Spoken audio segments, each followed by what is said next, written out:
juga ingin berkongsi dengan anda antara teknologi baru yang akan dikongsikan oleh Mada sebentar lagi. Ya, kita betulkan sedikit ayat pengenalan tadi, bukanlah benih yang baru tapi kaedah tanaman baru yang lebih sesuai dengan musim yang begitu ekstrim, iaitu cuaca yang kering dan juga panas.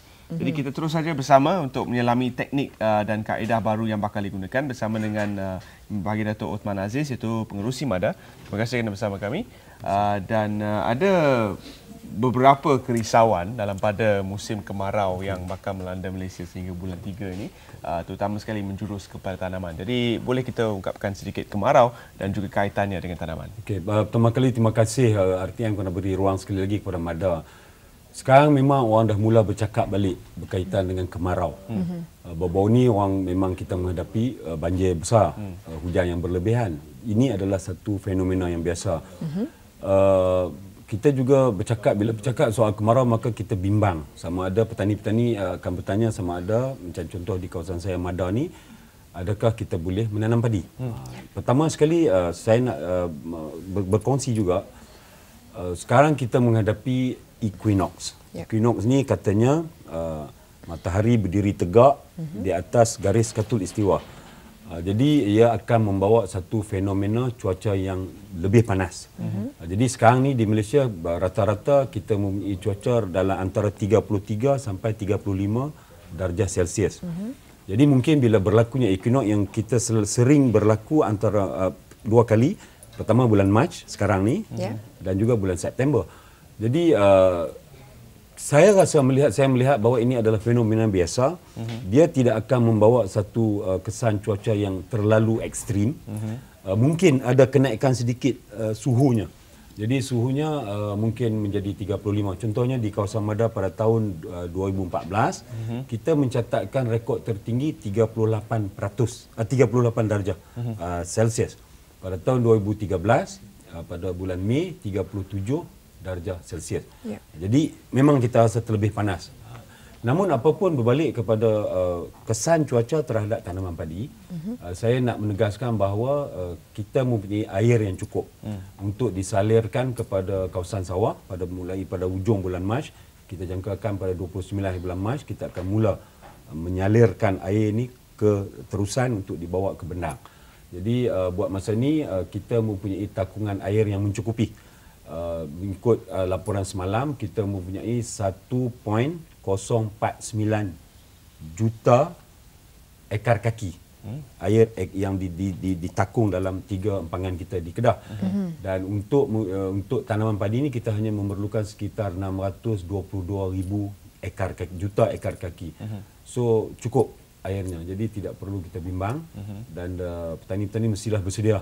InsyaAllah kita akan mula menyalurkan air masuk dalam terusan dan mereka perlu bersedia untuk turun ke bendang. Datuk, dalam situasi yang mungkin hampir sama sebelum ini, apakah itu juga yang dilakukan ataupun kali ini ada sedikit perubahan dari segi cara menangani kemarau?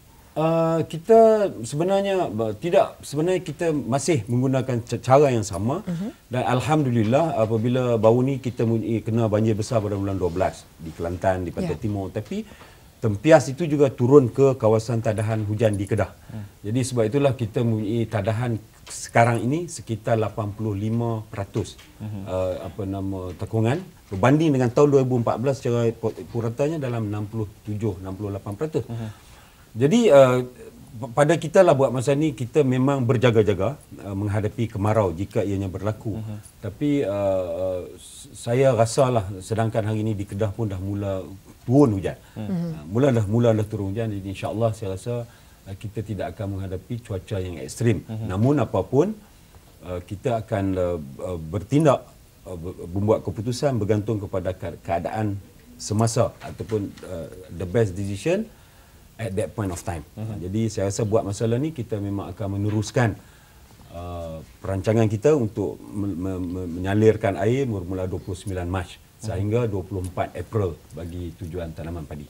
Baik Datuk, selain daripada saluran dan membantu dalam menambahkan jumlah air di kawasan-kawasan terusan dan sebagainya, apakah kaedah baru yang akan digunakan pakai untuk memelihara benih daripada serangan penyakit dan sebagainya? Okey, kita sedar bahawa tanaman padi ni agak unik.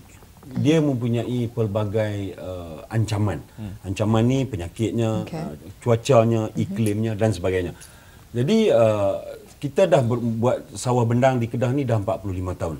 Kita melalui pelbagai proses menangani pelbagai ancaman sama ada penyakit dan sebagainya. Kita sedar target kita, sasaran kita untuk mendapat 7 tan. Ini KPI yang diberikan oleh Yang Berhormat Menteri kepada kita untuk mencapai 7 tan 1 hektar untuk tahun 2015.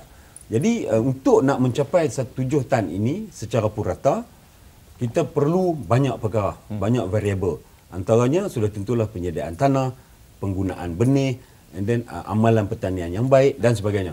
Jadi fokus kepada benih ini apa yang kita sebagai petani, MADA ini adalah petani sebenarnya. MADA ini adalah satu agensi yang menjaga kepentingan petani. Kita memang nak meningkatkan pendapatan hasil petani. Kita nak supaya yield ataupun hasil tuaian itu jauh lebih tinggi, maka kita perlu menggunakan benih yang sesuai. Buat masa ni kita ada tiga jenis padi yang kita tanam, MR220 ataupun CL2, MR263, MR269.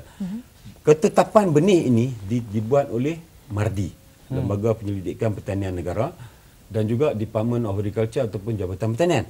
Jadi kita ikut arahan ataupun amalan cadangan recommendation daripada agensi-agensi sokongan ini.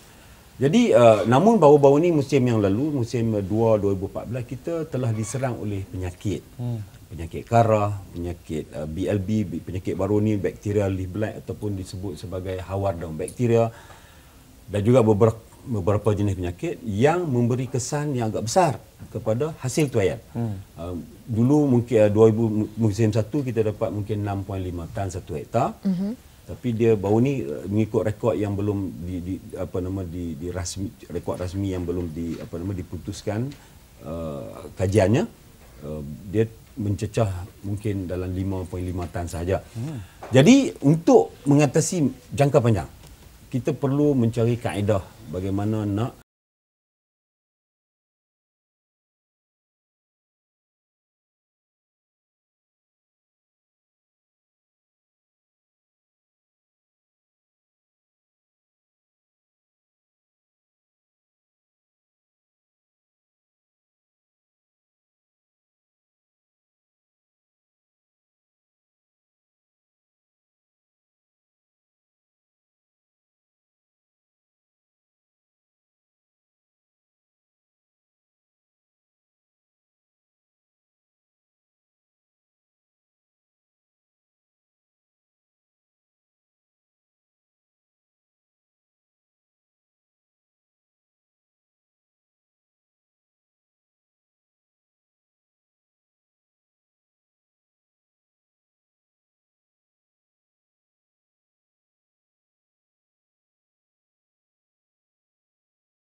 luar negara. Mungkin juga pengenalan kepada benih padi yang baru, juga jenis benih padi yang mungkin disebut ringkang kepada penyakit, resistant to pest and disease, dan juga mungkin dia dapat meningkatkan hasil macam orang sebut-sebut tentang padi hybrid dan sebagainya. Jadi ini sedang-sedang kita laksanakan. Kita cuba mencari explore kerjasama di antara agensi-agensi kerajaan dan juga mungkin sektor swasta supaya kita dapat mempercepatkan lagi usaha meningkatkan hasil dan juga seterusnya peningkatan pendapatan petani. Dan kalau kita kaitkan dengan perbincangan awal tadi tentang membantu dalam menyalurkan lebih banyak jumlah air kepada terusan menjelang musim kemarau ini, saya rasa kita boleh menjawab persoalan tentang cukupkah jumlah bekalan padi menjelang musim kemarau ini. Okey, yang kita tidak bimbang. Kita buat masa ni kita mempunyai 70% SSL, self-sufficient level di peringkat negara. Kita masih perlu mengimport lebih kurang dalam 1 juta tan beras.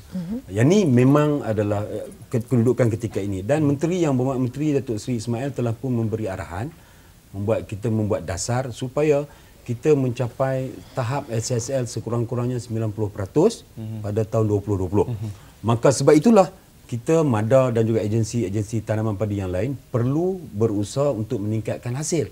Contohnya di kawasan MADA, kita mempunyai 100,000 hektar kawasan tanaman, 2 kali setahun. Kita perlu meningkatkan sekurang-kurangnya 1 tan, 1 hektar, 1 musim.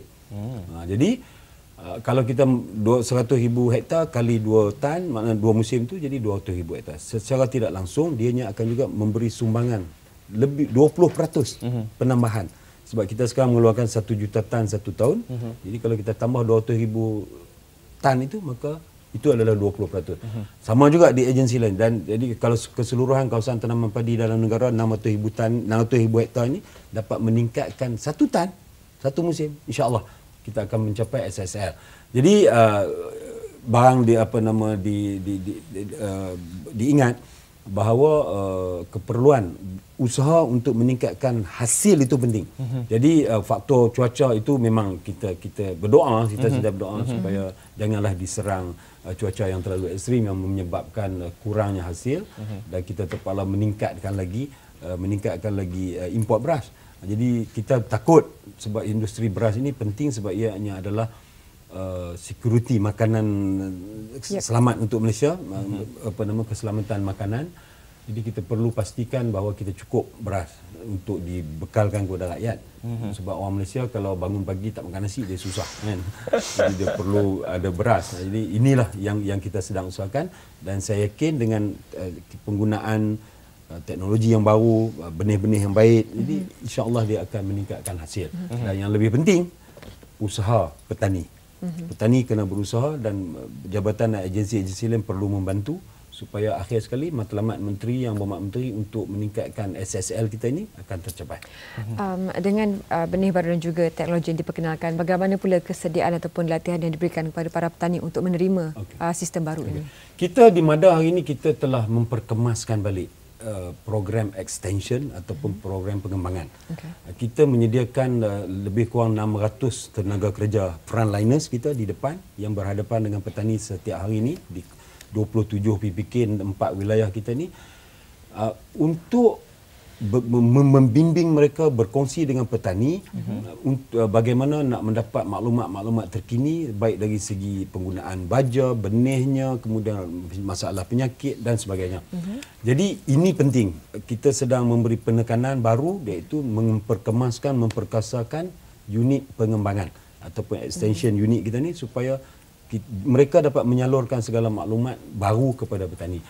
Dan sebenarnya industri padi ini dia very dynamic. Very dynamic bermaksud dia sensitif, yang saya sebutkan tadi, dia sensitif, dia dynamic. Jadi dia perlu kepada tindakan segera. Contohnya macam kita ada 4 wilayah.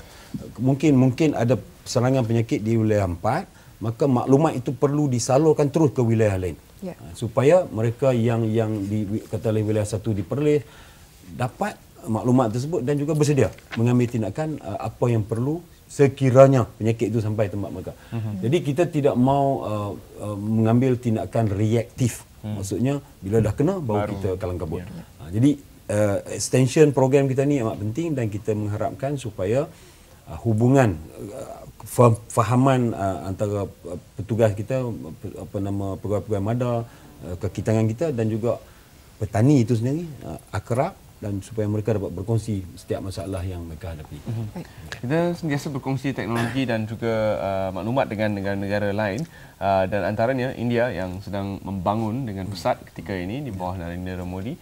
Kita saksikan sedikit visual lawatan yang baru sahaja disempurnakan ke loji tanaman padi di India. Apakah objektif lawatan ini dan apakah teknologi yang berjaya dikongsi? Okey, seperti yang saya sebutkan tadi, kita dalam industri padi ini perlu bekerjasama dengan pelbagai pihak. Contoh, dan kita juga perlu belajar dari masa ke semasa. Kita tidak boleh rasa selesa. Contoh macam saya sebutkan tadi, walaupun hari ini di MADA kita telah berjaya mencapai 6.5 tan. Tapi kita juga kena ingat bahawa dalam industri padi, kerajaan telah pun memberi bantuan yang cukup banyak. Kerajaan memberikan subsidi RM2,545.50 satu hektar, satu musim.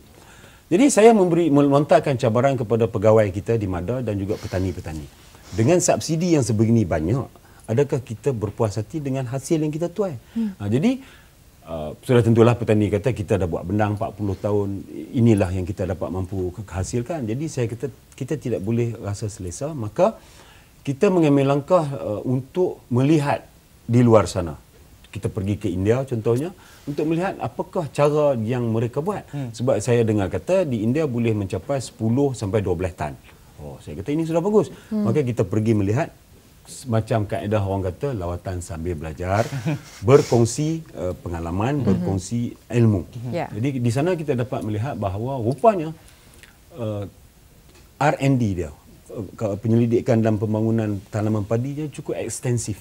Mereka menggunakan hybrid rice, tanaman padi jenis hybrid yang boleh menghasilkan 10 ke 12 tan satu hektar bergantung pada keadaan kawasan dan sebagainya. Jadi kita nak kalau boleh dengan kerjasama MADA, MARDI, pertanian dan juga agensi-agensi lain dan juga sektor swasta. Ada syarikat-syarikat swasta yang telah lama berada dalam industri padi, yang ada kepakaran, yang boleh memberi nasihat. Maka kita gabungkan usaha sama ini, maka insya-Allah kita dapat dengan lebih cepat untuk menggunakan teknologi terkini, benih yang terbaik supaya akhir sekali matlamat yang membuat menteri untuk SSL itu akan tercapai. Jadi apa yang kita dapat lihat di India contohnya memang cukup menarik. Namun kita juga sedar faktor cuaca, iklim itu juga penting yang boleh mempengaruhi kepada hasil tuaian. Namun kita jangan berdiam diri, kita tak boleh duduk selesa di negara kita merasakan kitalah yang terbaik. Maka kita perlu berkongsi ilmu di negara luar. Mungkin bukan saja India, mungkin di Vietnam, di Thailand dan sebagainya yang perlu kita pelajari dari mereka.